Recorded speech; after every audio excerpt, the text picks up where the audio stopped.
നമസ്കാരം. മലയാളി വാർത്തയിലേക്ക് സ്വാഗതം. 55-ാം വയസ്സിൽ മണാലിയിൽ യാത്ര പോയി വൈബടിച്ച് വൈറലായ നബീസുമ. പ്രായം വെറുമൊരു നമ്പർ മാത്രമാണെന്ന് തെളിയിച്ച സ്ത്രീകൾക്ക് ഇങ്ങനെയും ജീവിക്കാമെന്ന് പ്രചോദനം നൽകിയ നബീസുമ. അവർക്കിപ്പോൾ വീട് വിട്ട് വെളിയിൽ പോകാൻ പേടിയാണത്രേ. പ്രായത്തിന്റെ എല്ലാ അസുഖങ്ങളെയും തോൽപ്പിച്ച് തണുപ്പിൽ ആർത്തുല്ലസിച്ച് നടന്ന നബീസുമയെ ഭയപ്പെടുത്തുന്നത് മറ്റൊന്നുമല്ല. യാത്ര പോയി വൈറലായതിന്റെ പേരിൽ നാദാപുരം സ്വദേശിയായ നബീസുമയെ വിമർശിച്ചുകൊണ്ടുള്ള മതപണ്ഡിതന്റെ പ്രസംഗം തന്നെയാണ് വിഷയം. സമസ്ത AP വിഭാഗം പണ്ഡിതനും സുന്നി വോയിസ് എഡിറ്ററുമായിട്ടുള്ള ഇബ്രാഹിം സഖാഫി പുഴക്കാട്ടിരിയുടെ പ്രസംഗം നബീസുമയെ വല്ലാതെ ബുദ്ധിമുട്ടിക്കുന്നുണ്ട് എന്ന് വ്യക്തമാക്കി അവരുടെ മക്കൾ തന്നെ ഇപ്പോൾ രംഗത്തെത്തുകയാണ്. ഒരു പ്രമുഖ പണ്ഡിതൻ ഒരു പ്രഭാഷണത്തിലൂടെ തകർത്തത് ഒരു കുടുംബത്തിന്റെ സമാധാനമാണെന്ന് വ്യക്തമാക്കിക്കൊണ്ടാണ് ഈ മക്കൾ പ്രതികരിക്കുന്നത്. 25 വർഷം മുമ്പ് ഭർത്താവ് മരിച്ച ഒരു വല്യമ്മ ഏതെങ്കിലും മൂലയിലിരുന്ന് ദിക്റും സ്വലാത്തും ചൊല്ലേണ്ടതിന് പകരം ഏതോ ഒരു നാട്ടിൽ മഞ്ഞ് കളിക്കാൻ വേണ്ടി പോയിരിക്കുകയാണ് എന്നതൊക്കെയായിരുന്നു ഇബ്രാഹിം സഖാഫി പുഴക്കാട്ടിരിയുടെ പരാമർശം. വിനോദയാത്രയ്ക്ക് പോയി വീഡിയോ ഇടരുതെന്നും ഇതൊക്കെ തെറ്റാണെന്നും മതപണ്ഡിതൻ പറയുന്നുണ്ടായിരുന്നു.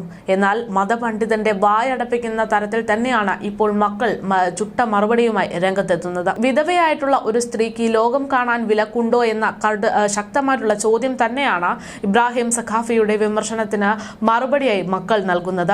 ലോകം പുരുഷന് കാണാൻ വേണ്ടി മാത്രം സൃഷ്ടിച്ചതാണോ എന്നും ഉസ്താദിന്റെ വാക്കുകൾ തകർത്തത് ഒരു കുടുംബത്തിന്റെ സമാധാനമാണെന്നും മക്കൾ പ്രതികരിക്കുന്നു. ആണുങ്ങൾക്ക് ഈ പറഞ്ഞ സ്വലാത്തൊന്നും തന്നെ ബാധകമല്ലേ എന്നാണ് മക്കൾ ചോദിക്കുന്നത്. എന്തിനു വേണ്ടിയാണോ ആർക്ക് വേണ്ടിയാണോ ആ ഉസ്താദ് അത് ചെയ്തതെന്ന് അറിയില്ല എന്നും അതുമൂലം തന്റെ ഉമ്മയുടെ കണ്ണിൽ നിന്ന് ഒരു തുള്ളി കണ്ണുനീർ വീണിട്ടുണ്ടെങ്കിൽ തീർച്ചയായും നിങ്ങൾക്കിതിന് സമാധാനം പറയേണ്ടി വരുമെന്നും മക്കൾ പറയുകയാണ്.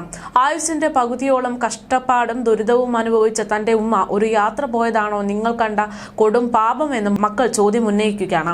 ആരോടും പ്രതികരിക്കാനില്ലെന്നും വിഷയം മനസ്സിലാക്കി തരാൻ ഉദ്ദേശമില്ല എന്നും മക്കൾ ഇതോടൊപ്പം തന്നെ പറയുന്നുണ്ട്. മതപണ്ഡിതന്റെ ഈ പ്രസംഗം നബീസുമ്മയ്ക്കും കുടുംബത്തിനും ഏറെ ബുദ്ധിമുട്ടുണ്ടാക്കി എന്ന് തന്നെയാണ് മക്കൾ വ്യക്തമാക്കുന്നത്. 25 വർഷം മുമ്പ് ഭർത്താവ് മരിച്ച സ്ത്രീക്ക് ലോകം കാണാൻ അവകാശമില്ല എന്നതാണ് ഈ ഉസ്താദ് പറഞ്ഞു വെക്കാൻ ശ്രമിച്ചിരുന്നത്. കഴിഞ്ഞ ഡിസംബറിലാണ് ഞാനും ഉമ്മയും മണാലിയിലേക്ക് പോകുന്നത്. ആദ്യമായി മഞ്ഞ് കണ്ട് ഏറെ സന്തോഷത്തിലായിരുന്നു തന്റെ ഉമ്മ. അതിലൊരു റീലായി താൻ അത് ചിത്രീകരിക്കുകയും അത് പുറത്തു വരികയും വൈറലാകുകയും ചെയ്തു. അതിനെതിരെ മതപണ്ഡിതന്റെ വിമർശനം വന്നതോടെ ഉമ്മയ്ക്ക് വീട്ടിൽ നിന്ന് പുറത്തിറങ്ങാനോ മരണ വീട്ടിൽ പോലും പോകാനോ സാധിക്കാത്ത സാഹചര്യമാണ് ഉള്ളതെന്നും വ്യക്തമാക്കുന്നു. എല്ലാവരും പണ്ഡിതന്റെ പ്രഭാഷണത്തെക്കുറിച്ച് പറയുന്നത് ഉമ്മയെ മാനസികമായി തളർത്തുന്നുണ്ടെന്നാണ് മകൾ വ്യക്തമാക്കുന്നത്. അതേസമയം ഈ അടുത്തിടെയാണ് മകൾക്കൊപ്പം മണാലിയിൽ ടൂർ പോയ നബീസുമയുടെ വീഡിയോ സമൂഹ മാധ്യമങ്ങളിൽ വൈറലായത്. മഞ്ഞ് മുകളിലേക്ക് വാരിയെറിയുന്നതും സുഹൃത്തുക്കളോട് ഇതാണ് മക്കളെ ജീവിതമെന്ന് പറയുന്നതും സന്തോഷിക്കുന്നതുമൊക്കെ ആയിട്ടുള്ള നബീസുമയുടെ വീഡിയോ സോഷ്യൽ മീഡിയയിൽ വളരെ പെട്ടെന്ന് തന്നെയായിരുന്നു വൈറലായത്. നബീസുമയ്ക്ക് ഇത്തരത്തിൽ കൂടുതൽ യാത്രകൾ നടത്താൻ കഴിയട്ടെ എന്ന് അറിയിച്ചുകൊണ്ട് സോഷ്യൽ മീഡിയയിൽ നിരവധി പ്രതികരണങ്ങൾ എത്തിയിരുന്നു. എന്നാൽ നിരവധി മതപണ്ഡിതന്മാരും മറ്റും നബീസുമയെയും കുടുംബത്തെയും അതിരൂക്ഷമായിട്ടുള്ള വിമർശിക്കുന്ന രംഗങ്ങളാണ് പിന്നീട് കാണാൻ ഇടയായത്. ഇതിനിടെയാണ് കാന്താപുരം വിഭാഗം നേതാവായിട്ടുള്ള ഇബ്രാഹിം സഖാഫി പുഴക്കാട്ടിരി നബീസുമയെ അധിക്ഷേപിച്ചുകൊണ്ടുള്ള പ്രസംഗം നടത്തുന്നത്.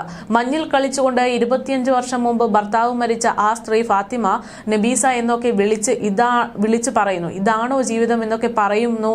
ഇതൊക്കെ തെറ്റാണ് എന്നാണ് ഇദ്ദേഹം പറഞ്ഞു വെക്കാൻ ശ്രമിക്കുന്നത്. ഈ സംഭവം ഇപ്പോൾ ശ്രദ്ധയിൽപ്പെട്ടതോടെ ഇപ്പോൾ സഖാഫിക്കെതിരെയും സോഷ്യൽ മീഡിയയിൽ കടുത്ത വിമർശനങ്ങൾ ഉയരുന്നുണ്ട്.